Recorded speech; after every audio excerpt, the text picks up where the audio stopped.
एक मर्तबा अल्लाह के नबी बाजार का सफ़र कर रहे हैं, रास्ते में एक मुकाबला हो रहा है कुश्ती का, दंगल।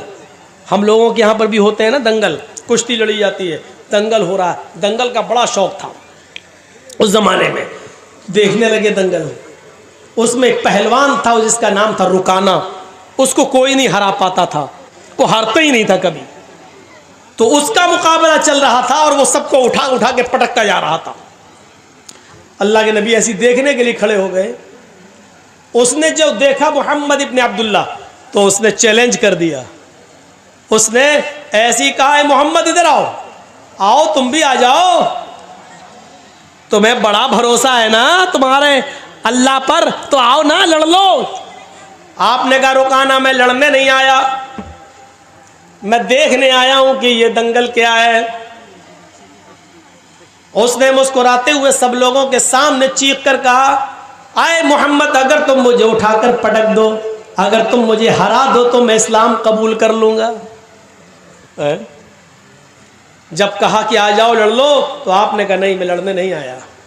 जब ये कहा कि अगर तुम मुझे शिकस्त दे दोगे, मुझे हरा दोगे, तो मैं इस्लाम कबूल कर लूंगा, तो आप चले गए। इस्लाम का मामला आया तो आप चले गए। चलो, तेरे जैसे पहलवान की जरूरत भी है दीन को। आप आगे बढ़ गए। ये कितनी बड़ी बहादुरी थी। और कोई मौलाना जर्जीस के सामने खड़े होकर कह दे कि तुम खली के मुकाबले में आ जाओ, तो मैं तो जाऊंगा ही नहीं। कोई है, कोई मुकाबला है? अल्लाह के रसूल चले गए, हाथ मिलाया, शुरू हो गया मामला। देखो रुकाना, अपनी बात से पलटना नहीं। अरे जबान होती है मर्द की, दे दी दे दी। वो सोच रहा था कि ये तो दुबला पतला आदमी, एक झटके में गिरा दूंगा। उसको क्या मालूम कि जहां ये जाता है रब की रहमत भी इसके साथ जाती है, रब की मदद भी इसके साथ जाती है। आपने हाथ मिलाया और कुश्ती शुरू। आपने दुआ पढ़ी, बिस्मिल्लाहि तवक्कलतु अलल्लाह रब्बी व रब्बुकल्लाह। ज़ादुल माद में पढ़ी, अल्लामा इब्न क़य्यिम ने यही नकल किया। ये दुआ है। शुरू करता हूं अल्लाह के नाम से और उसी पर मुझे भरोसा है। रब्बी व रब्बुकल्लाह, जो मेरा और तेरा दोनों का रब है। ये कहकर आपने कुश्ती शुरू कर दी और आनन फानन में यकबैग आपने उसको ऐसा पछाड़ा कि वो चारों खाने चित पड़ा है। दंग रह गए लोग। हैं पतला दुबला इंसान, इतने बड़े पहलवान को।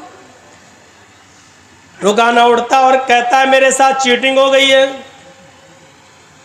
मोहम्मद ने ऐसे मौके पर मुझे दांव मारा जब मेरा पैर फिसल गया था। मैं मोहम्मद के दांव से नहीं गिरा, अपने पैर फिसलने से मैं गिर गया।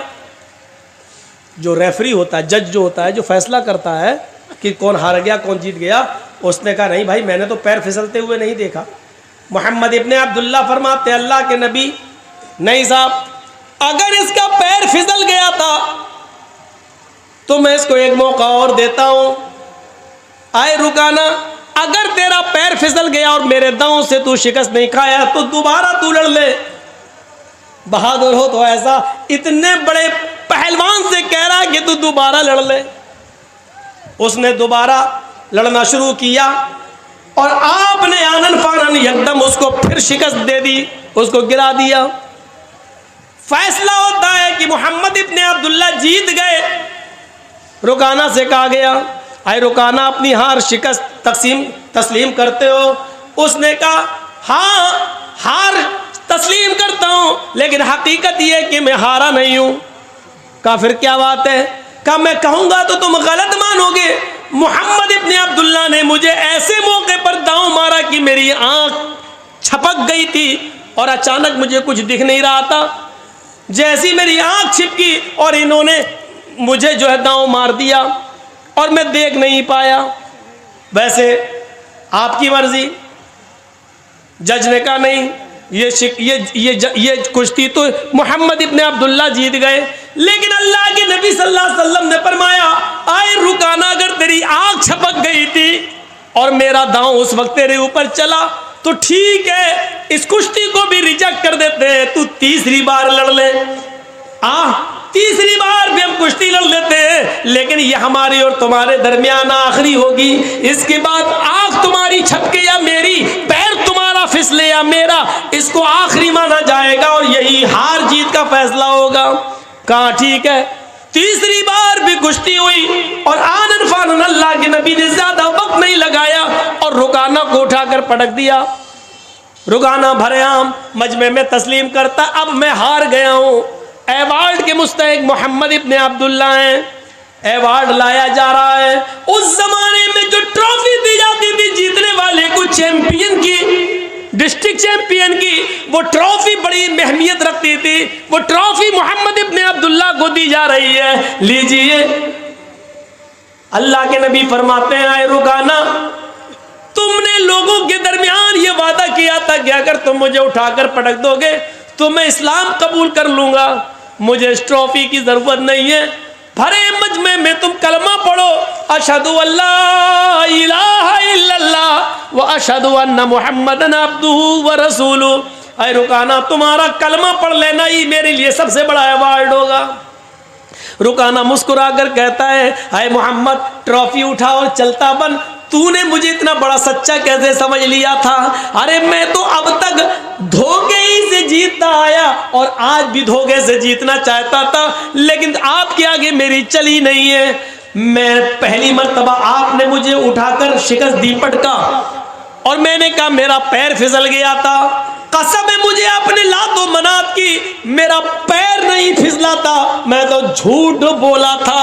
आए मोहम्मद इब्ने अब्दुल्ला, दूसरी मर्तबा मेरी आंख छपकी नहीं थी, वो भी झूठ था, और मैं जानता था कि आप तीसरी बार लड़ेंगे, लेकिन तीसरी बार मेरे पास कोई बहाना नहीं, क्योंकि आपने पहले ही कह दिया था कि हार और जीत की आखिरी शक्ल होगी। मैं तो हमेशा झूठ बोलता आया। आए मोहम्मद, ट्रॉफी ले और चल, आज मेरी चैंपियन का अवार्ड तूने ले लिया है, ले जाओ, अगली साल फिर देखेंगे। फिर ट्रॉफी मोहम्मद इब्ने अब्दुल्ला को दी गई। अल्लाह के रसूल ने उस ट्रॉफी को अपने हाथ में लिया और जैसे उस ट्रॉफी को अपने हाथ में लिया, फरमाया लोगों रुक जाओ, मैं लड़ने नहीं आया था, कुश्ती लड़ने का मेरा कोई इरादा नहीं था। यह अलग बात है कि मैंने रुकाना को शिकस्त दी, अब जीता हुआ मैं माना जा रहा हूं, लेकिन लोगों में लड़ने नहीं आया था। रुकाना तो माहिर है लड़ने में, रुकाना ही को अवार्ड मिलता। अगर मैं न लड़ता तो आज रुकाना ही अवार्ड लेके जाता। जब मेरी लड़ने की नीयत ही नहीं थी तो मैं अवार्ड क्यों लूं? इस अवार्ड का असली हकदार रुकाना है, मैं नहीं हूं। आए रुकाना, तुम इस्लाम नहीं लाते हो मत लाओ, तुम दीन कबूल नहीं करते हो मत करो, लेकिन यह अवार्ड मैं नहीं लूंगा, क्योंकि मेरी लड़ने की नीयत नहीं थी, और मैं नहीं लड़ता तो यकीनन यह अवार्ड तुम ही जीतते। अब यह अवार्ड मैं तुम्हें दे रहा हूं। जैसे अल्लाह के नबी उसके करीब गए और उसके हाथों में अवार्ड दिया, लो। रुकाना उस अवार्ड का ही भूखा था, उसने पकड़ा और मोहम्मद इब्ने अब्दुल्ला को आज इतने करीब से देखा, अवार्ड दे रहे हैं, इतना बड़ा एजाज, इतना बड़ा अवार्ड जो बादशाह की तरफ से दिया जाए, वो अवार्ड मोहम्मद इब्ने अब्दुल्ला मुझे दे रहे हैं और कह रहे हैं मुझे इस अवार्ड की जरूरत नहीं, इसके हकदार तुम हो। रुकाना उस अवार्ड को पकड़ता है और नबी के चेहरे को देखता है। आज उसने करीब से नबी के चेहरे को देखा, चेहरा देख कर ही आइडिया लगा लिया ये चेहरा किसी झूठे का नहीं हो सकता है। मुहम्मदुर रसूलुल्लाह के चेहरे की चमक जिसको देखकर कभी जाबिर इब्ने समुरा ने कहा था, आए मोहम्मद, कभी मैं आसमान पर चमकते हुए चांद को देखता हूं और कभी आपके चेहरे को देखता हूं, तो काबे के रब की कसम मुझे ऐसा लगता है कि चांद आसमान पे जो चमक रहा है उसको हुस्न और नूर मिला है तो वो आपके चेहरे से मिला है। आसमान पे चमकने वाला चांद भी आपके चेहरे की रोशनी का हकदार है, वो भी आपके चेहरे से रोशनी लेकर गया है। उस चेहरे को देखकर कभी हसन इब्ने साबित ने कहा था, वो अहसन मिनका लम तरकत आईनी व अजमल मिनका लम तलिदिन निसाउ। आज मोहम्मद इब्न अब्दुल्लाह आपको देखता हूँ तो ऐसा लगता है कि वहसन मिन कलम तरकत तो आईनी, मेरी आंखों ने आपसे पहले इतना हसीन चेहरा देखा ही नहीं। वो अजमल मिन कलम तलिदिन निसाऊ, और दुनिया की किसी औरत ने आपसे खूबसूरत बच्चा पैदा किया ही नहीं है। आप हसीन है, जमील है, इस चेहरे को बार बार देखता है रुकाना, एवार्ड पकड़ता है और थोड़ी देर के बाद एवार्ड उठाकर जमीन पर पटक देता है और कहता है मोहम्मद मुझे इस एवार्ड की नहीं, उसी एवार्ड की जरूरत है जो आप दुनिया को देते हैं। वो अशहदु अल्ला इलाहा इल्लल्लाह व अशहदु अन्ना मुहम्मदन अब्दुहु व रसूलुहु, ये कलमा पढ़ता है रुकाना और इस्लाम कबूल कर लेता है।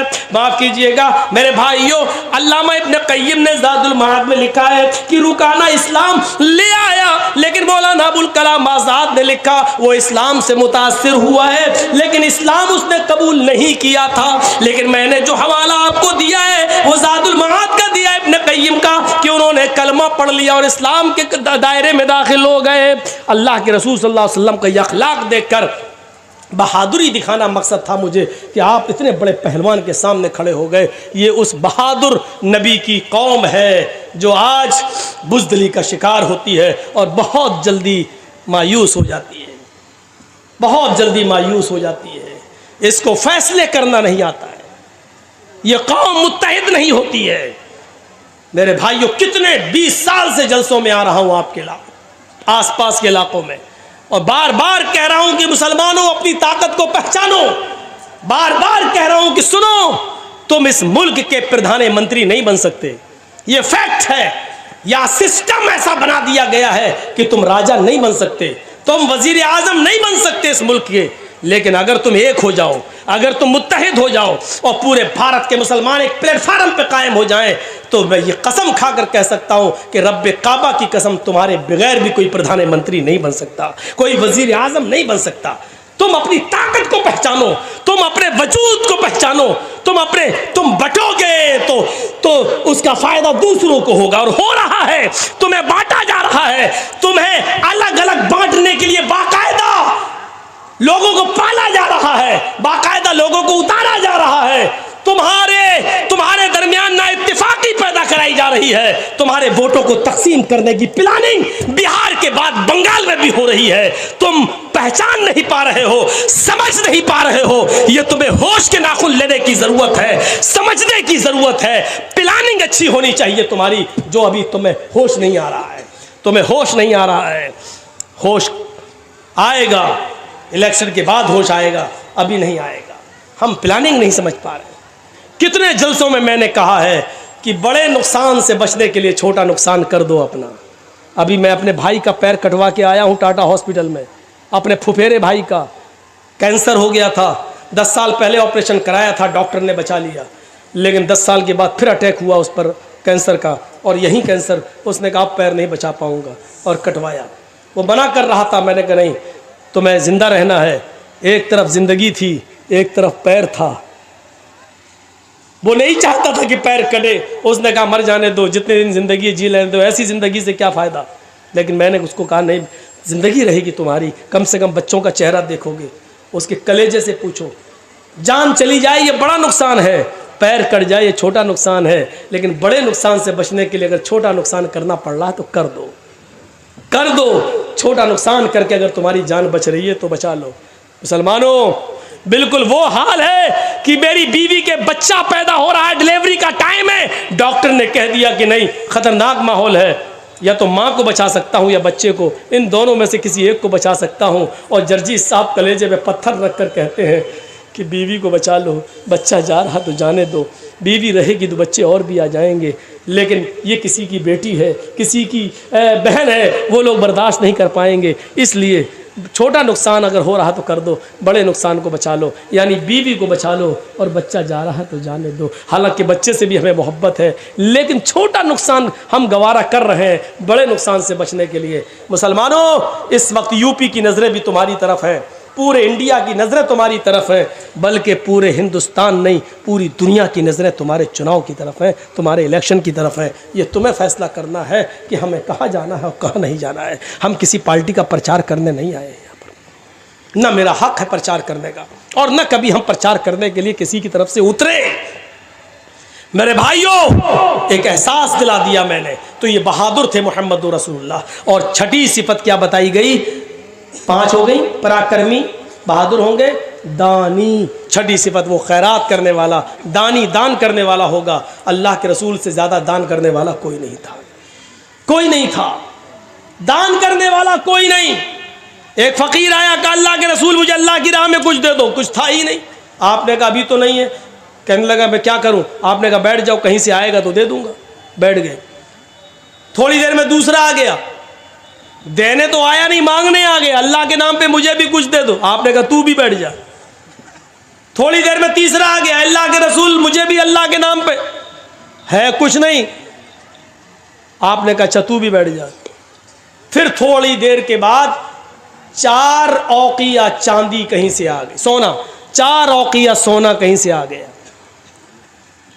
तो अल्लाह के रसूल सल्लल्लाहु अलैहि वसल्लम ने एक एक औकिया तीनों को दे दिया, जाओ। अब एक बच गया, आपने अपने पास रख लिया, ये सोचकर अभी शाम दूर है, हो सकता कोई ज़रूरतमंद आ जाए तो ये उसको दे दूंगा, क्योंकि सदक़े का माल है। शाम हो गई, कोई नहीं आया, और एक औकिया सोना अल्लाह के नबी के पास रखा रहा। इशा की अजान तक कोई नहीं आया। अल्लाह के नबी सो गए। तहज्जुद की नमाज पढ़ने के लिए उठे तो सबसे पहले दरवाज़ा खोला, देखा बाहर कोई नहीं। वो सोना अल्लाह के नबी के तकिए के नीचे रखा हुआ था, एक औकिया। आपने वुजू बनाया, फिर बाहर निकले, देखा कोई नहीं। फिर अंदर आए, 2 रकात नमाज पढ़ी। फिर आप बाहर निकले कि देखे कोई ज़रूरतमंद मिल जाए उसको दे दूं, लेकिन कोई नहीं। फिर आपने 2 रकात नमाज पढ़ी, फिर बाहर निकले, कोई ज़रूरतमंद दिख जाए उसको दे दूं, लेकिन कोई नहीं। फिर आप आए, फिर 2 रकात नमाज पढ़ी, फिर ज़रूरतमंद को देखा, लेकिन कोई नहीं। हज़रत आयशा कहती है अल्लाह के रसूल मैंने आपको कभी ऐसा नहीं देखा, आप बार बार बाहर जाते हैं, फिर आते हैं, फिर नमाज पढ़ते हैं, फिर बाहर जाते हैं। आपका पेट तो ठीक है, मोशन तो नहीं हो गए हैं, या आप बार बार क्यों जा रहे हैं बाहर? आपको दस्त तो नहीं लग गए, लेटरिन तो नहीं हो रही है? अल्लाह के नबी कहते नहीं आयशा सो जाओ, तुम सो जाओ। फरमाया मैं कैसे सो जाऊं? मेरा सरताज, मेरा शौहर परेशान हो, बार बार घर से निकलता हो, बिस्तर पे आता हो, कमरे में आके नमाज पढ़ के फिर बाहर जाता हो, फिर बेचैन हो और बार बार बाहर निकल रहा हो, और मैं सो जाऊं? फरमाया आयशा निकाला सोना, का इस एक औकिया सोने ने मेरी नींद हराम कर दी है, मुझे सोने नहीं दे रहा है, ये सदक़े का माल है, जरूरतमंद का हक है कि उसको पहुंचाऊं। मैं ये सोच में पड़ गया कि 4 औकिया आया था, 3 तो मैंने दे दिया, 1 बच गया। अगर आज की रात मेरा इंतकाल हो गया और 1 औकिया सोना मेरे पास रखा रहा तो मैं कल अल्लाह ताला को क्या जवाब दूंगा, उसको क्या मुंह दिखाऊंगा? इसलिए मुझे नींद नहीं आ रही है कि ज़रूरतमंद को दे दिया जाए। इतने बड़े दानी, इतने बड़े सदका और खैरात करने वाले थे मोहम्मद रसूलुल्लाह सल्लल्लाहु अलैहि वसल्लम। छठी सिफत हो गई दानी, और 7वीं है कृतज्ञ। एहसान करेंगे लेकिन जताएंगे नहीं। अल्लाह के रसूल ने जिस पर एहसान किया कभी जताया नहीं। मैंने तुम्हारे साथ ऐसा किया। आज बहुत से लोग बोला ना, हाँ क्या हुआ, वो एक प्रोग्राम चाहिए, नहीं साहब डेट खाली नहीं, अरे भूल गए मुझे, मैं नहीं पहचान पा रहा हूँ, अरे वो मिले थे ना फलां जगह होटल में, हमने खाना खिलाया था। प्रेशर बनाने की कोशिश। हाँ अच्छा अच्छा, वो हम स्टेशन पे आपको छोड़ने गए थे, अपनी गाड़ी पे बिठाला था।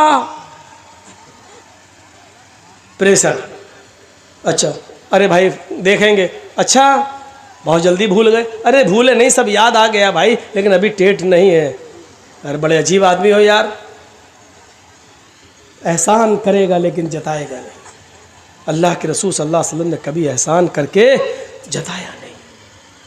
वो अब्दुल्ला इब्ने उबई इब्ने सलूल जिसने अम्मा आयशा को गाली दी, और जिसने अल्लाह जिना का इल्जाम लगाया, जिसने अल्लाह के रसूल को जलील कहा, जब ये मर गया तो इसका बेटा आया, कहता अल्लाह के रसूल मेरे बाप ने जो किया किया, मैं जानता हूं कि मेरा बाप जहन्नमी है, लेकिन आज मर गया, मैं उसका बेटा हूं, क्या चाहते हो?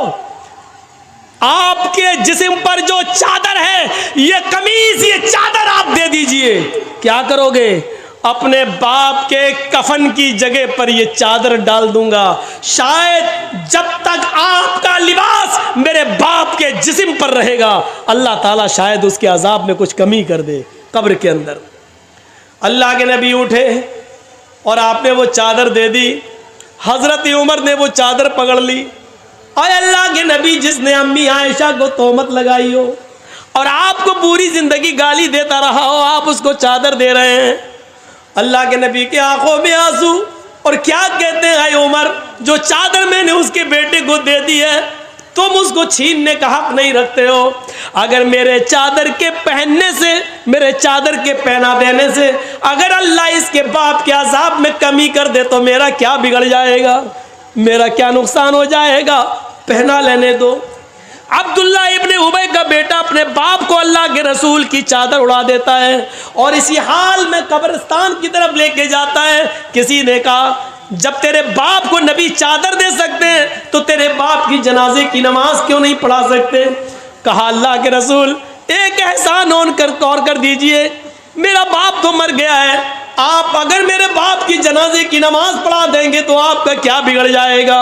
हाय अल्लाह के रसूल, शायद आपकी ज़बान से निकलने वाले दुआया कलमात से अल्लाह मेरे बाप को बख्श दे। अल्लाह के नबी आगे बढ़ जाते हैं। उमर फारूक पीछे से दामन खींचते हैं, उमर फारूक पीछे से दामन खींचते हैं। हाय अल्लाह के नबी, मैं इसका जनाजा नहीं पढ़ाने दूंगा जो आपको और आपकी बीवी को गाली देता था। अल्लाह के नबी ने फरमाया उमर पीछे से मेरे दामन को छोड़ो, अगर मेरी जनाजे की नमाज पढ़ा देने से अल्लाह ताला इसको बख्श दे या इसकी मगफरत फरमा दे या इसके बाप के गुनाह माफ कर दे तो मेरा क्या बिगड़ जाएगा। आप आगे खड़े हो गए, आपने अल्लाहू अकबर कहना ही चाहा, उसकी जनाजे की नमाज पढ़ाना ही चाहा। आसमान से जिब्राइल अमीन आ जाते हैं और कहते हैं मोहम्मद इसकी जनाजे की नमाज आप नहीं पढ़ा सकते हैं। आप अपने दुश्मन को माफ कर सकते हैं लेकिन अल्लाह अपने महबूब के दुश्मन को माफ करने के लिए तैयार नहीं है। 70 मर्तबा भी अगर आप इसकी जनाजे की नमाज पढ़ेंगे और दुआएं मगफिरत करेंगे तब भी अल्लाह इसको नहीं बख्शेगा, इसको नहीं बख्शेगा। अल्लाह के नबी पलट गए और अब्दुल्ला इब्ने उबय के बेटे से कहते हैं कि अब्दुल्ला के बेटे अभी अभी मुझे अल्लाह ने मना कर दिया है और ये भी कह दिया है 70 बार भी जनाजे की नमाज पढ़ोगे तब भी मैं नहीं बख्शूंगा। अगर मुझे मालूम हो जाए 70 के बाद पढ़ने पर अल्लाह बख्श देगा तो मैं 75 बार भी पढ़ा देता, 80 बार भी पढ़ा देता, लेकिन अल्लाह के कहने का मतलब ये है कि मैं उसको बख्शने वाला नहीं हूँ, चाहे आप पूरी जिंदगी उसके लिए दुआ करें। अब मेरा जनाजे की नमाज पढ़ाना बेकार है क्योंकि अल्लाह ही ने मुझे मना कर दिया है।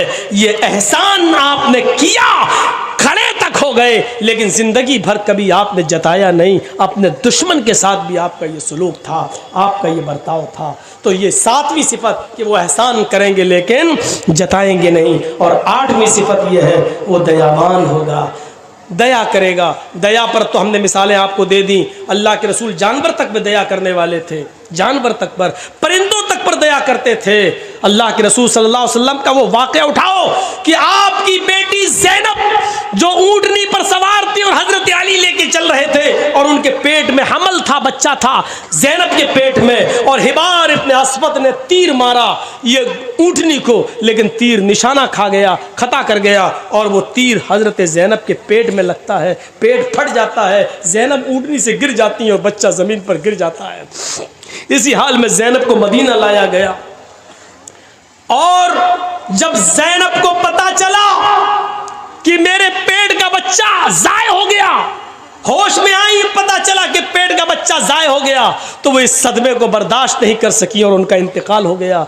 अल्लाह के नबी अपनी बेटी को दफन कर रहे थे और आंखों में आंसू थे। लोगों ने पूछा अल्लाह के नबी आपकी आंखों में आंसू? फरमाया ये मोहब्बत के आंसू हैं जो अल्लाह ने हर बाप के दिल में बेटी की मोहब्बत डाली है। ये मेरी वो बेटी है जो मेरे राह में बहुत मारी गई, सताई गई, यहाँ तक कि मेरी बात मानकर चलती थी और आज अल्लाह की राह में इसकी जान भी चली गई। 10 साल मदीना में रहने के बाद जब मक्का फतह हो गया, मदीने से निकल कर आप मक्के में आए तो आपने ऐलान कर दिया लोगों माफ़ी, जो इसने हमारे साथ जो जराइम किए अगर कोई माफ़ी मांगेगा तो हम उनको माफ़ करने के लिए तैयार हैं। एक एक मुजरिम आता गया और माफ़ी मांगता गया, आप एक एक को माफ़ करते जा रहे हैं। हमजा के कातिल, हमजा का चचा का कलेजा चबाने वाली, वो पेट फाड़ने वाली और नाक कान काट के उसको धागे में डालकर उसका हार बनाकर पहनने वाली हिंदा को भी आपने माफ कर दिया और कहा हिंदा मेरे सामने मत आया कर, बस इतनी गुजारिश है, मैंने माफ कर दिया है, लेकिन मेरे सामने जब तू आती है तो मुझे मेरे चचा की लाश याद आ जाती है। आप एक एक करके सबको माफ करते गए। एक और आदमी खड़ा है, कहा अल्लाह के नबी मैं भी मुजरिम हूं, मुझे भी माफ कर दो।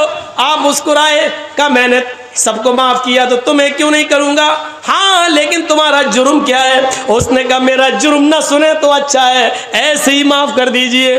फरमाया नहीं नहीं, सबने अपने अपने जुर्म बताए और हमने माजी के वो जुर्मों को याद किया जो तुमने हम लोगों के साथ किया, अब तुम भी अपना जुर्म बताओ। फरमाया अय अल्लाह के नबी मैंने तीर मारा था ऊंटनी को, लेकिन वो तीर ज़ैनब के पेट में लगा था, ज़ैनब का पेट फट गया था और उसके पेट का बच्चा जमीन पर गिर गया था। आय अल्लाह के नबी आपकी बेटी ज़ैनब को इसी हाल में मदीना ले जाया गया। आपने कहा तुम हिबार इब्ने अस्वद हो? उसने कहा। आप बैठे थे, खड़े हो गए और आंसुओं का समंदर आंखों से बहने लगा। फरमाया हिबार आए मेरी बेटी के कातिल, आज तू मेरी आंखों के सामने आ गया है।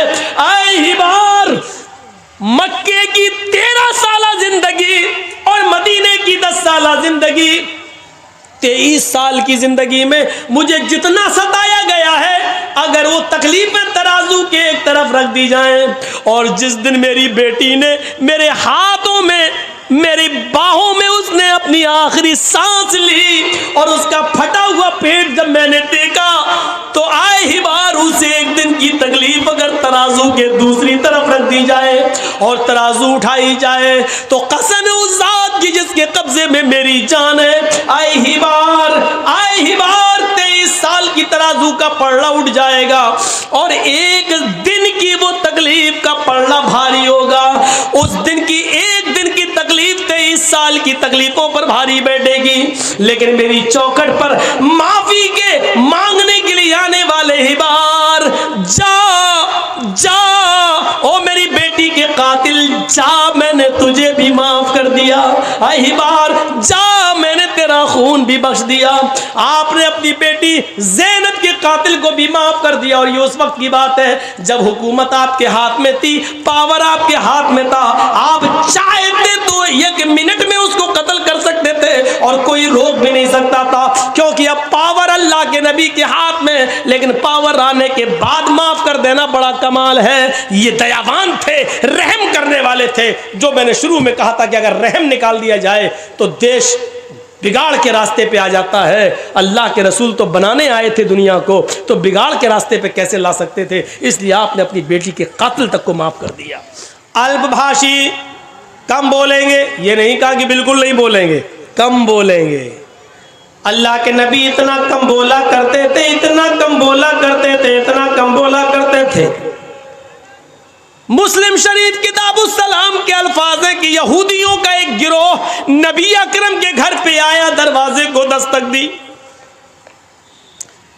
अल्लाह के नबी ने दरवाजा खोला। यहूदियों के इस गिरोह ने नबी के घर में आने से पहले नबी को देखा तो कहने लगे अस्सलामु अलैकुम,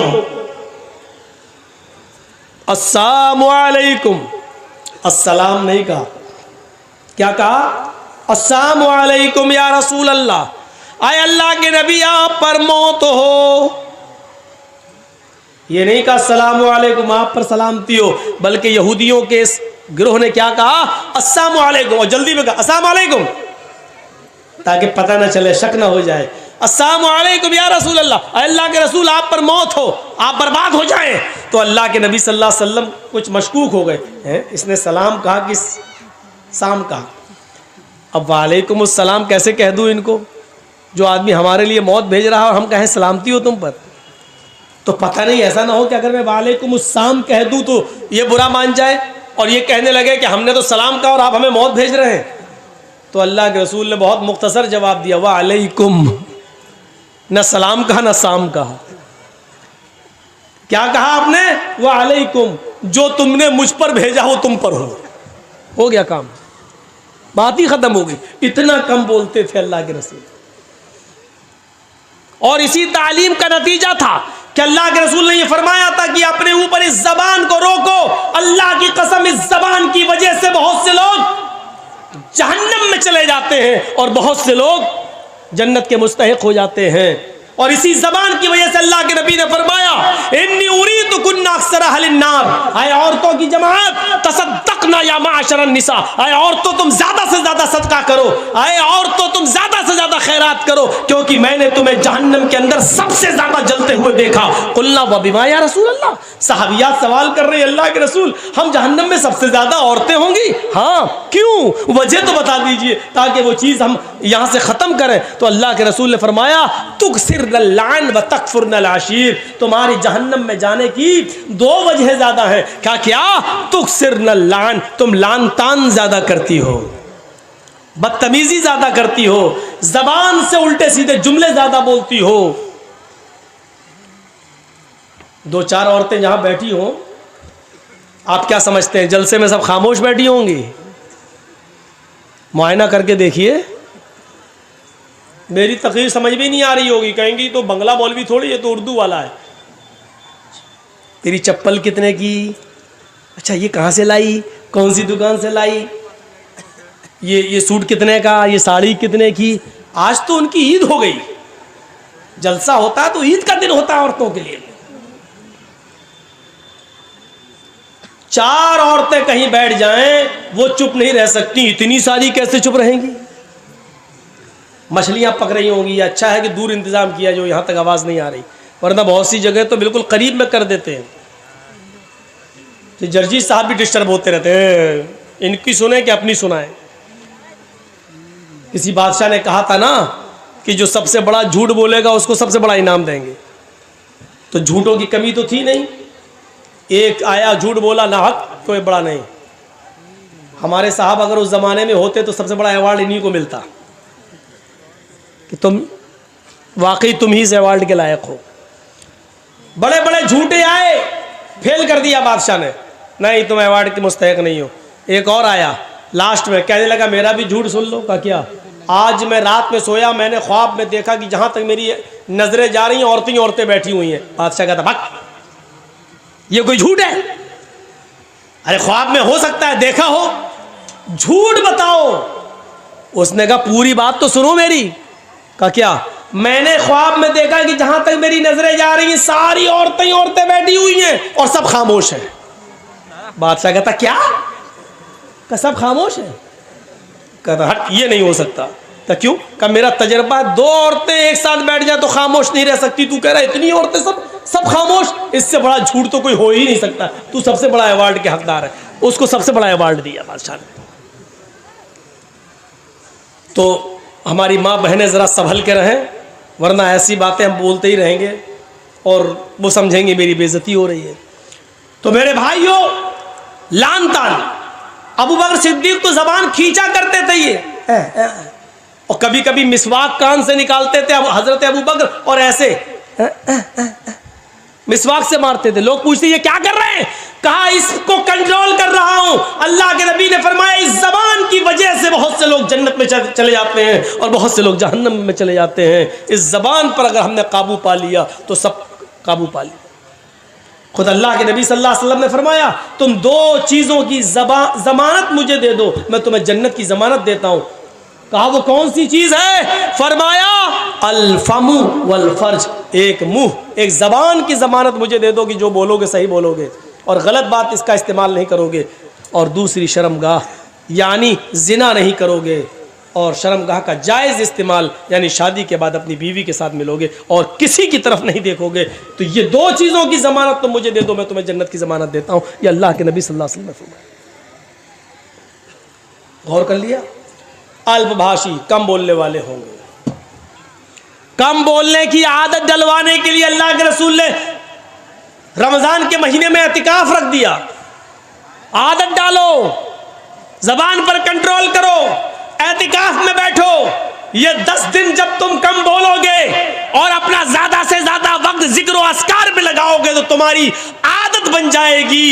ज़बान का गलत इस्तेमाल करने से तुम रुक जाओगे। ऐसे काम बताए हैं अल्लाह के नबी सल्लल्लाहु अलैहि वसल्लम ने जिन पर अमल करके हम ज़बान को गलत गीबत, चुगली, हसद, कीना, बुग़्ज़, इनाद, दुश्मनी से रोक सकते हैं।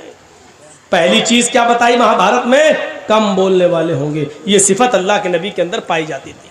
दूसरी सिफत बहुभाषिता, मुस्तकबिल की, भविष्य की बातें बताएंगे। मुस्तकबिल की बातें, भविष्य की बातें बताएंगे। इसका यह मतलब नहीं कि वो आलिमुल गैब होंगे। अल्लाह ताला जो नबी अकरम को बताएगा, जिब्राइल जो बताकर जाएंगे, वो अल्लाह के नबी लोगों को बताएंगे। मा यंतिकु अनिल हवा, मेरे नबी अपनी जबान से, अपनी मर्जी से कुछ नहीं बोलते।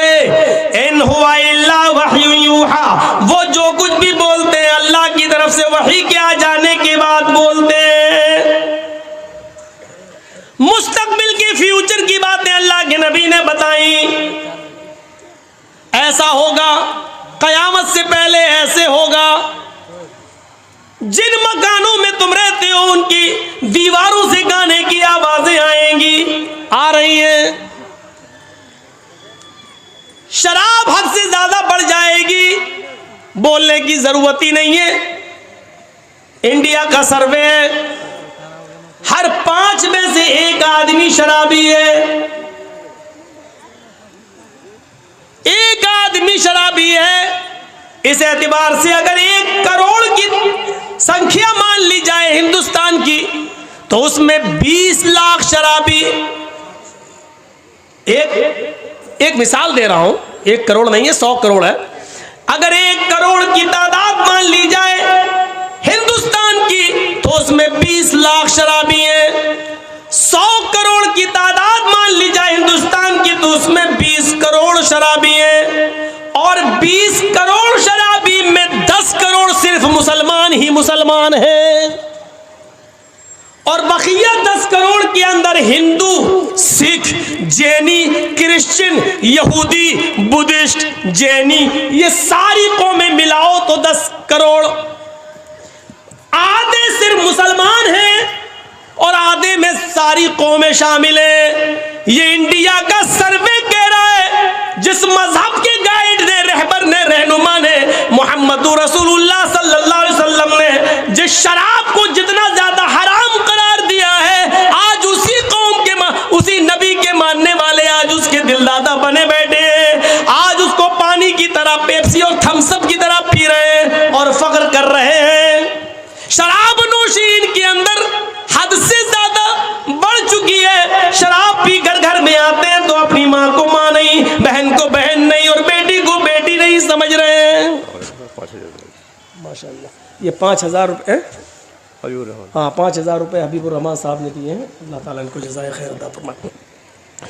तो मेरे भाइयों सुनिए, ये अंदाजा लगा सकते हैं आप, आज ये शराब नोशी हमारे मुस्लिम मुआशरे के लिए वबाले जान बनी हुई है। बहुभाषिता, वो मुस्तकबिल की बातें बताएंगे। वह यकसूरत जिना, जिना की कसरत होगी, हो ही गई है। जिना के असबाब इतने पैदा हो चुके हैं कि जिसके ऊपर हम जितना भी मातम करें कम है। 10-10 और 12-12 साल की लड़कियां मोबाइल इस्तेमाल कर रही हैं। अब तो ऑनलाइन पढ़ाई के नाम पर बड़ी आसानी से उनके माँ बाप भी दे देते हैं। मोबाइल का इस्तेमाल वो इस 1 साल के लॉकडाउन में इतना सीख गई हैं, इतना सीख गई हैं कि उनको जो जियो की तरफ से और एयरटेल की तरफ से मिलने वाली 1 GB 1.5 GB उनको पूरे दिन इस्तेमाल करना है। फिर रात की तारीकी और अंधेरे में माँ बाप जब सो जाते हैं, तब आपकी बेटी पढ़ने के बहाने अलग रूम में जाती है और फिर वो क्या क्या देखा जा रहा है वो सब बताने की जरूरत नहीं है। आज सूरत हाल ये हो चुकी है कि महाराष्ट्र के नागपुर के अंदर बाकायदा ये मीटिंगें हो चुकी हैं कि किस तरीके से मुसलमानों की लड़कियों को अपने घर की बहू बनाया जाए। कॉलेजेस में, ऑफिसों में वैकेंसी के नाम पर कितनी जगह खाली है लेडीज की, और अल्पसंख्यक लोगों के लिए मुसलमान बेचारे भरमार लगाए हुए हैं। फला कॉलेज में हमारी बेटी का एडमिशन हो जाएगा, जगह खाली है। अकलियत के लिए जगह खाली है, अकलियत के लिए फार्म भरते हैं, लड़के जा रहे हैं तो उनको कहा जा रहा है जगह फुल हो गई, लड़कियां जा रही हैं तो उनको फौरन एडमिशन मिल रहा है। फिर जहां आग और पेट्रोल एक जगह पढ़ेंगे, एक जगह होगा, जाहिर बात है फिर माँ बाप भी नहीं रोक पाएंगे। और कितनी कोर्ट मैरिजें हो रही है महाराष्ट्र के अंदर, आप कुछ नहीं कर सकते क्योंकि आपकी बेटी 18 साल से ऊपर की हो चुकी है और कोर्ट ये कह कर निकाह कर रहा है कि लड़की को पूरी आजादी है अपना हमसफर चुनने की। मेरे भाइयों, ये सब कुछ इसी मोबाइल की देन है। इसी ने जिनाकारी के सारे असबाब और रास्ते खोल दिए जो आज हमने अपनी बेटियों के हाथ में दे रखा है। यहाँ सुन सब रहे हैं, लेकिन किसी एक की मजाल ऐसी नहीं कि सुनने के बाद जाए और अपनी बेटियों के हाथ से मोबाइल छीने कि मेरी बेटी, तुम्हें मोबाइल की क्या जरूरत है, तुम तो मेरे घर की जीनत हो, तुम तो मेरे जिगर का टुकड़ा हो, तुम किसी अपनी सहेली से बात करना है तो मेरे मोबाइल से बात कर लो, लेकिन मेरी बेटी तुम मोबाइल क्यों रखोगी, तुम मोबाइल क्यों चलाओगी। आज किसी बाप के अंदर इतनी हिम्मत नहीं जो अपनी बेटी से ये कह सके। अल्लाह के रसूल ने भविष्य की बातें बता दी और यहां तक बता दिया, निसाउन कासियातुन आरियातुन मुमीलातुन व माइलात। ओ लोगों, एक ऐसा जमाना आ जाएगा तुम अपनी आंखों से देखोगे औरतें लड़कियों को कि तुम देखोगे कि वो कपड़े तो पहने हुए होंगी, उनके जिस्मों पर कपड़े तो होंगे आरियात, लेकिन कपड़ा पहनने के बावजूद भी वो नंगी होंगी, कपड़ा पहनने के बावजूद भी बोरियां होंगी, कपड़ा पहनने के बावजूद उनके जिस्म नुमाया होंगे। आज कपड़ों की फिटिंग देख लो, इतने टाइट कपड़े कि कपड़ा, सुन लो मेरी बहनों, सुन लो मेरी माओ, सुन लो और मेरी कौम की बेटियों फिर सुन लो, जो लड़की इतना टाइट सलवार कमीज ही क्यों ना पहने, साड़ी क्यों ना पहने, इतने टाइट कपड़े पहन ले कि कपड़ा पहनने के बाद उस औरत या उस लड़की के जिस्म का फिगर दिखाई दे रहा हो, उसकी बाहें दिखाई दे रही हो, उसके शरीर का, उसके जिस्म का फिगर दिखाई दे रहा हो कि ये इतने सेंटीमीटर होगा, ये इतने इंच होगा, ये सारी चीजें अगर नुमाया हो रही हो तो वो जिस्म चाहे कितना ढका हुआ हो, ये नंगे में शुमार है, ये उड़िया में शुमार है, ये बरहनापन में शुमार है। अल्लाह के नबी ने ऐसी औरतों के लिए कहा है, आरियात कासियात, कपड़े तो पहने हुए होंगी, आरियात लेकिन नंगी कहलाई जाएंगी। दुनिया फैशन परस्त कहे, आज की मीडिया फैशन कहे, तुम उसको ये कहो कि आजकल का फैशन है, लेकिन मुहम्मदुर रसूलुल्लाह की शरीयत में उनको नंगा कहा जाएगा। वो आरियात है, वो बरहना है, वो नंगी है। मुमीलातुन व माइलात, लड़कों से बातें करती हो, लड़कों की तरफ माइल होती हो और लड़के भी अब उनकी तरफ झुकते हो, यानी हंस हंस कर बातें करती हो, गुफ्तगू करती हो, इतना मेकअप करके निकलती हो कि उनको देखकर लड़के फरेफ्ता हो जाएं और ये भी उनके ऊपर माइल हो जाएं। जब तुम ये देख लो अपने जमाने में और ऐसा माहौल देख लो तो ऐसी औरतों को देखकर सोच लेना, ला यदखुलनल जन्ना वला यजिदना रिहा, ऐसी औरतें जन्नत के अंदर दाखिल न होंगी, जन्नत तो दूर, जन्नत की खुशबू भी नहीं मिलेगी, जन्नत की खुशबू से भी महरूम हो जाएंगी। हमारे और आपके ऊपर है अपनी बेटियों को कैसे पहनाना है, कैसे कपड़े पहनाना है, क्या पढ़ाना है, कहाँ जाना है। यहाँ अच्छी बात है, अल्लाह का शुक्र है, सुना है लड़कियों का मदरसा चल रहा है, तालीम निस्वा बहुत ज़रूरी है औरतों की, लेकिन याद रखिएगा मेरे भाइयों, मदरसे के लोग मदरसे तक जिम्मेदार हैं। मदरसे के बाद जब आपकी बेटी आपके घर आएगी तो आप जिम्मेदार हैं, आपको देखना पड़ेगा। ऑनलाइन पढ़ाई माहौल है दीजिए, लेकिन आप वहां बैठिए, आपके पास टाइम नहीं है।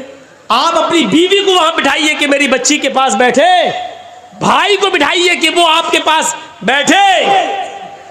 1 घंटा 2 घंटा कमरे में बंद होकर वो पढ़ रही है ऑनलाइन और 2 घंटे के बाद फिर पढ़ाई खत्म, फिर हाँ थोड़ा सा काम कर रही हूं। अब क्या काम कर रही, मैं ये नहीं कह रहा हूं बदगुमानी करिए, लेकिन ये दरवाजे हैं, दरवाजे, चोर दरवाजे, चोर। सर्दियों के दिन का तो लड़कियां दुआ मांगती हैं, अल्लाह सर क्यों, अच्छा मौका होता है, लिहाफ अंदर डाल डाल के व्हाट्सएप चलाती हूँ, कौन देख रहा है, सर्दी है, हमारी बेटी सो रही है और पता चला कि अंदर मोबाइल चल रहा, व्हाट्सएप चल रहा है, गुफ्तगू चल रही है। इन चीजों ने दरवाजे खोले। आपको मालूम है हजरत मरियम की किफालत कर रहे थे हजरत जकरिया, और जब मरियम के पास मेहराब के अंदर, मस्जिद के अंदर बेमौसम फल आ गए। बेमौसम फल का मतलब समझ रहे, सेब का मौसम नहीं सेब देखा, केले का मौसम नहीं केला देखा, किसने, हजरत जकरिया ने। सूरह मरियम पढ़िए मेरे भाइयों। जैसे ही हजरत जकरिया ने मरियम के पास बेमौसम फल देखे, ये वही मरियम है जो इतनी पाक दामन है कि जिनको उनके किसी शौहर ने, किसी मर्द ने नहीं छुआ। अल्लाह ने इसी मरियम से ईसा को पैदा किया। ये वो मरियम है जिनकी पाक दामनी का ऐलान अर्श वाले ने, अल्लाह ने किया है। ये मरियम है जिनकी पाक दामनी का ऐलान अल्लाह ने किया। लेकिन इनके पास मस्जिद के अंदर जब बेमौसम फल देके, जकरिया ने, इनकी सरपरस्त ने जब बेमौसम फल देके, तो हजरत जकरिया को गुस्सा आया। उन फलों को देखकर मरियम की तरफ देखा, अन्ना लके हाजा, आए मरियम ये क्या है, ये फल तेरे पास कहां से आ गया। तरबूज का मौसम नहीं तरबूज देख रहा हूं, खरबूजे का मौसम नहीं खरबूजा देख रहा हूं, आम का मौसम नहीं आम देख रहा हूं, ये बेमौसम फल तेरे पास कहां से आए। नेक थी, पाक दामन थी, किसी मर्द से उसने बात तक नहीं की थी, कोई उसका बॉयफ्रेंड नहीं था, इसलिए दिल की आवाज दिल से कहती है, आए जकरिया, आए मेरे सरपरस्त, आपने मुझे पाल पोस कर बड़ा किया है, मैं आपको धोखा कैसे दे सकती हूँ, ये किसी लड़के ने नहीं दिया है। यकीन कीजिए आपकी दी हुई तालीम का असर मेरे ऊपर चढ़ा रहेगा, ये किसी बॉयफ्रेंड ने नहीं दिया है। कालत हुआ मैंने इंदिल्लाह, चीख कर कहती है मरियम, आए मेरे सरपरस्त, ये अल्लाह की तरफ से आए हैं, ये बेमौसम फल कोई फरिश्ता लाया है, किसी लड़के का इसमें कोई हाथ नहीं। जब मरियम की क्लास ली जा सकती है, जब अल्लाह की इस नेक बंदी की क्लास ली जा सकती है, और इसका सरपरस्त बेमौसम फल के बारे में मरियम से पूछ सकता है, तो आपको अपनी बेटियों पर कैसे भरोसा हो गया है, कैसे सवाल नहीं करते। ये मोबाइल तेरे पास कहां से आया है, तू घर से गई थी, तेरे हाथ में रुमाल नहीं था, अब ये रुमाल तेरे पास कहां से आया है, तू घर से एक किताब लेके निकली थी, अब ये 3 किताबें और कॉपी लेकर आई, ये कहां से आई है। तेरे मोबाइल में बैलेंस नहीं था, आज 200 रुपए का बैलेंस ये तेरे मोबाइल में कहां से आ गया है। तेरे मोबाइल में तेरे डैडी, तेरे अब्बू के अलावा किसी का नंबर नहीं था, ये 4-5 जगहों की मिस पहले पड़ी है, ये नंबर किसके है। तुम्हें शर्म नहीं आ सकती, तुम अपनी बेटियों से ये सवाल नहीं कर सकते हो। जब मरियम से सवाल किया जा सकता है, वो मरियम जिनको अल्लाह ताला ने पाक दामन कहा है, जिसकी पाक दामनी का ऐलान अल्लाह ने किया है, जब उस पाक दामन औरत से सवाल किया जा सकता है, तो हम और आप कौन हैं। मेरे भाइयों, अपनी बेटियों पर इतना भरोसा किए बैठे हैं, करना पड़ेगा हिसाब, लेना पड़ेगा हमें अपनी बेटियों का हिसाब, और नहीं लेते हो तो तैयार रहो, पिलानेंगे हो चुकी हैं हमारी बच्चियां, दूसरों की बहुएं बनेंगी और गैर मुस्लिम बच्चे पैदा करेंगी। अब उनके पेट से पैदा होने वाले बच्चों के नाम लक्ष्मण, रामचंद्र, हनुमान, यही सब रखे जाएंगे। इंतजार करो आप उस वक्त का। बात तो सही है मौलाना, लेकिन इतनी देर तक के लिए सही है, बस इतनी देर तक के लिए, जितनी देर के लिए हम यहां बैठे हुए हैं, उतनी देर के लिए यहां से जाएंगे, हंसते हुए जाएंगे, लड़ते हुए जाएंगे, अपनी साइकिल और गाड़ियां निकालते हुए यहां से हट हट, पहले हम निकल रहे, हट जी, वही पुरानी रविश पे हम आ जाएंगे। और ज्यादा मौका मिला तो रविश ही बदलेंगे नहीं, सेल्फी लेने की, मौलाना साहब का फोटो ले लें, अपने साथ ले लें, हम अपने दोस्तों को शेयर करेंगे, ये साबित करेंगे कि देखो जर्जी साहब से मिलके आए। इन चीजों ने आज दीन का शौक निकाल दिया है, जलसों को रस्म रवाज का मालिक बना दिया है। जलसों में दीनदारी आए तो कहां से आए, जलसों से इबरतें मिले तो कहां से मिले, जब जलसों में रस्म रवाज आम हो जाए। मेरे भाइयों, सेल्फी लेने के चक्कर में, फोटो लेने के चक्कर में आदमी एक दूसरे के साथ लड़ मरे, इतनी इजाजत नहीं है शरीयत के अंदर। ये वीडियो बन रहा है, एक हद है, चलिए ये चैनल पे डाल दिया जाएगा। आज जर्जी साहब भाटोल बंगाल में उत्तर दिनाजपुर में है, कल ये तकरीर पूरी दुनिया में पहुंच जाएगी। एक मकसद है, लेकिन आपके साथ सेल्फी का क्या मकसद है? आप क्या करेंगे? शरीयत ऐसी सेल्फियों को हराम करार देती है जो जिसका कोई मकसद ना हो। मेरे भाइयों याद रखिए, मेरी बिल्कुल इजाजत नहीं है कि आप कोई मेरी सेल्फी ले, और इसके बावजूद अगर आप लेते हैं तो उसके गुनाहगार आप हैं, हम नहीं, क्योंकि हम मना कर चुके हैं। रस्म रवाज छोड़िए, आइए कुछ दीनी शौक पैदा करिए अपने अंदर, दीनी शौक पैदा करिए, रस्म रवाज से उठिए। बात आगे निकल गई तो ये दो ही चीजें हुई, 8 चीजों पे चलना है। अल्प, ये जो बैठे उनकी बात सही है भाई, आप लोग थोड़ा सा बैठ जाइए या इधर हो जाइए, उनको देखने दीजिए, वो भी तो बेचारे इतनी दूर से आए हैं। बैठ जाइए आप लोग, बस बैठिए, ठीक है। तो मेरे भाइयों, उसके अंदर 8 खूबियां पाई जाएंगी। कौन कौन सी? कम बोलेगा, दूसरी मुस्तकबिल की, फ्यूचर की बातें बताएगा, तीसरी चीज ज्ञानी होगा। ज्ञानी, अल्लाह के रसूल सल्लल्लाहु अलैहि वसल्लम को तो अनपढ़ कहा जाता है, उम्मी, और महाभारत कह रही है वो ज्ञानी होंगे। इसमें कोई शक नहीं कि अल्लाह के रसूल सल्लल्लाहु अलैहि वसल्लम अनपढ़ थे इस माना में कि आपको दुनिया में किसी ने पढ़ाया नहीं था, आपका कोई उस्ताद नहीं था। जब आपको यह कहा जाए कि उम्मी थे तो उसका 2 माना है। एक माना तो ये था, उसका एक माना ये है, आप उम्मी थे नहीं अनपढ़, इसका माना ये होगा कि आपको दुनिया में किसी ने पढ़ाया नहीं। लेकिन अनपढ़ का मतलब ये नहीं है, नऊज़ुबिल्लाह, अनपढ़ की 2 किस्में होती हैं। एक तो ये होता है कि वो अनपढ़ है बेचारा, जानता, पढ़ा नहीं है, उसको उसके माँ बाप ने पढ़ाया नहीं, लेकिन वो जाहिल नहीं है, वो बड़ी अक्लमंदी की बातें करता है, शऊर की बातें करता है, अच्छा बिजनेस भी चला रहा है और कायदे से बैठता भी है, कायदे से बात भी करता है। तो लोग क्या कहते हैं, पढ़ा लिखा ज़रूर नहीं है लेकिन कायदे का है, तमीज़ का है।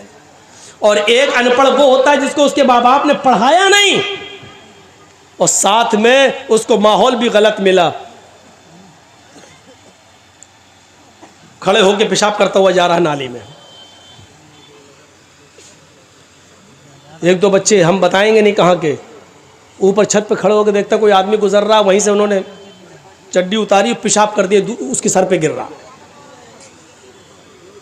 हम लोगों के साथ ऐसा हो चुका है। तो एक ये होता है कि पढ़ाया नहीं माँ बाप ने, दूसरा अनपढ़ भी बनाया। अल्लाह के रसूल सल्लल्लाहु अलैहि वसल्लम इस माना में अनपढ़ थे कि दुनिया में किसी ने आपको पढ़ाया नहीं, लेकिन अल्लाह के रसूल सल्लल्लाहु अलैहि वसल्लम बहुत बड़े आलिम थे, आपसे बड़ा आलिम कोई था ही नहीं। जब यह कहा जाए कि आलिम थे तो फिर पढ़ाने वाला कौन, तो उसका माना यह होगा कि अल्लाह के रसूल सल्लल्लाहु अलैहि वसल्लम को अल्लाह ने पढ़ाया, और जिसको अल्लाह ने पढ़ाया हो उससे बड़ा कोई आलिम हो सकता है? नहीं। अनपढ़ थे, दुनिया में किसी ने नहीं पढ़ाया, लेकिन आपसे बड़ा कोई आलिम नहीं था। क्यों? क्योंकि अल्लाह ने पढ़ाया। और खुद अल्लाह ताला ने फरमाया, सूरह आला पढ़िए, सूरतुल आला पढ़िए, और देखिए क्या कहा, सनुक़रिउ का फला तंसा, सनुक़रिउ का फला तंसा। आए मोहम्मद सल्लल्लाहु अलैहि वसल्लम, हम आपको ऐसा पढ़ाएंगे कि आप भूलेंगे नहीं। क्या कहा अल्लाह ने? हम आपको ऐसा पढ़ाएंगे कि आप भूलेंगे नहीं। तो अल्लाह ने क्या कहा? हम पढ़ाएंगे। तो किसने पढ़ाया नबी को? अल्लाह ने। और इंसान को जब पढ़ाता है तो उसका पढ़ाया हुआ सबक इंसान को याद भी रहता है और भूल भी जाता है। मसलन हमें हमारे उस्ताद ने 20 साल पहले क्या पढ़ाया, आज आधा याद है, आधा याद नहीं है। हम आपको क्या पढ़ा रहे हैं अभी, और 1 घंटा 1.5 घंटा 2 घंटा बोलने के बाद आपसे पूछें हमने क्या पढ़ाया आपको, तो आपको बहुत सी बातें याद होंगी और बहुत सी भूल जाएंगे। बहुत सी आप बातें भूल चुके होंगे, क्योंकि इंसान को जब पढ़ाता है तो पढ़ाने वाला भी भूल जाता है और जिसको पढ़ाया गया है वो भी बहुत सी बातें भूल जाता है। लेकिन जब अल्लाह किसी बंदे को पढ़ाता है तो अल्लाह तो भूल ही नहीं सकता, और अल्लाह का पढ़ाया हुआ बंदा भी उस सबक को कभी भुला नहीं सकता। सनुकरियों का फला तंसा, आए नबी हम आपको ऐसा पढ़ाएंगे कि आप भूलेंगे नहीं। अल्लाह के नबी को जब अनपढ़ कहा जाए तो इसका मतलब ये हुआ कि किसी इंसान ने नबी को नहीं पढ़ाया, लेकिन जब ये कहा जाए कि अल्लाह के नबी से बड़ा कोई आलिम नहीं, तो इसका मतलब ये है कि अल्लाह के नबी को अल्लाह ताला ने पढ़ाया, और जिसको अल्लाह पढ़ाए उससे बड़ा ज्ञानी कोई हो सकता है नहीं। तो अल्लाह के रसूल को क्या कहा गया? तीसरी सिफत कि वो बहुत बड़े ज्ञानी होंगे। क्यों ज्ञानी होंगे? क्योंकि जिसको उसका रब पढ़ाए उससे बड़ा ज्ञान किसके पास हो सकता है? किसके पास? और आज देख लीजिए मेडिकल साइंस भी आज मोहताज है मोहम्मद रसूलुल्लाह की तालीम की। ये 1400 साल पहले बताया था ना मिसवाक करो, आज मेडिकल साइंस बतला रही है कोलगेट करने के नुकसान क्या है और नीम की या पीपल की मिसवाक करने के फ़ायदे क्या हैं। आज मेडिकल साइंस बतला रही है। ये टिश्यू पेपर होते हैं ना, जो आप उसमें चले जाइए फ्लाइट के अंदर, प्लेन के अंदर, तो ये बहुत से रखे हुए मिलेंगे, और उनके टॉयलेट में चले जाइए तो यही सब मिलेंगे आपको। उठाइए और लैट्रिन करने के बाद पोंछ के वहीं फेंक दीजिए। ज़माना कल तक हंस रहा था। अल्लाह के रसूल सल्लल्लाहु अलैहि वसल्लम ने कहा था कि जब तुम इस्तंजा करने जाओ तो मिट्टी के 3 ढेले इस्तेमाल कर लो, 3 से कम ढेले इस्तेमाल नहीं होना चाहिए। मिट्टी के ढेलों पर हंसते थे लोग। क्या मोहम्मद साहब ने मिट्टी के ढेले अरे पानी नहीं था, मिट्टी के ढेले बता रहे हैं। आज उसी मेडिकल साइंस ने यह बता दिया कि मिट्टी के ढेले जरासीम को, कीड़ों को, गंदे कीड़ों को और खतरनाक कीड़ों को मारने में ज्यादा सलाहियत रखते हैं और गंदगी को जज्ब करने की ज्यादा सलाहियत रखते हैं। आप देख लीजिए बहुत से बर्तनों को जब आप साफ करें, सर्फ से साफ करने के बाद, रिन साबुन से साफ करने के बाद भी चिकनाहट बाकी रह जाती है, तो फिर उसको मिट्टी लाकर साफ किया जाता है और मिट्टी से उस चिकनाहट को दूर किया जाता है, क्योंकि मिट्टी के अंदर जरासीम को मारने की ज्यादा सलाहियत मौजूद है। आज की मेडिकल साइंस ने इसको बता दिया। मोहम्मद रसूलुल्लाह सल्लल्लाहु अलैहि वसल्लम से बढ़कर कोई ज्ञानी होगा? मेडिकल साइंस बता रही है नाक में पानी डालो वुजू बनाते वक्त, चढ़ाओ। जब रोज़े से हो तो ज़्यादा मत खींचो, हलक में चला जाएगा, और जब रोज़े से ना हो तो खींचो। आज मेडिकल साइंस बताती, बाबा रामदेव पूछो क्या, हाँ जुकाम जिसको हो गया हो, यहाँ से पानी डालो, यहाँ से निकालो, यहाँ से डालो, यहाँ से निकालो। आज बता रहे 1400 साल पहले मोहम्मद रसूलुल्लाह सल्लल्लाहु अलैहि वसल्लम ने बता दिया। और बाबा रामदेव तो वो बताता है कि जिसकी नाक न निकलती और निकल जाए, ओम विलोम करो, ऐसे करो, पहले ही पकड़ो, खींचो अंदर, अब ये पकड़ लो और फिर बाहर निकालो, जिसकी ना निकलती हो बाहर आ जाए। अल्लाह के रसूल ने मुस्तकिल इलाज बताया, ज्ञानी थे। तीसरी चीज हो गई वो ज्ञानी होंगे, और चौथी चीज शुरुतु ज्ञानी होंगे। अल्लाह के नबी ये बातें अपनी तरफ से नहीं कहेंगे, शुरुतु ज्ञानी, शुरुतु मानी सुनना, ज्ञान मानी इल्म, सुनकर इल्म, यानी अल्लाह ताला जिब्राइल को बताएगा और जिब्राइल से सुनकर मोहम्मद रसूलुल्लाह सल्लल्लाहु अलैहि वसल्लम को मालूम होगा। वही मा यंतिकु अनिल हवा इन हुवा इल्ला वह्युन यूहा,